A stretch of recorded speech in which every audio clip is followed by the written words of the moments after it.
hello छोड़ नू बता तुम हमने जीने दे कि नहीं हो गया के अल्लाह अख्तर मैम नू बता तेरे खातिर रिचार्ज करा 350 रुपया का लट दे दिया हमारा कमाल हो रहा यार नू थोड़े हो करा है हर दिन चढ़ना 10वीं वर्गा हर रात दिवालियां होणगियां किस्ता कवा है तो खागड़ को है भीतरी जिंदगी में है करना चाह रहा है तो अब तेरे नाल बनाउणियां इदा ते दिवालियां किस गल्ला बनाओगा भाई कि बात में इनमें दम है इसे देखें तो पटियाली है राजा तेरी कई हजार रानी है हमारा बिटिया भूखा है तो बोलती बात करे सर मां मैं काम कराई फोन बेच दिया भाई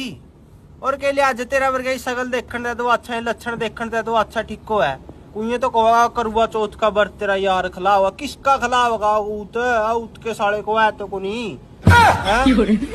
मारा यार बात ना कुनी तो मैं तो बदमाशी लाइन में बढ़ जाए मासूम शर्मा की ला दे तो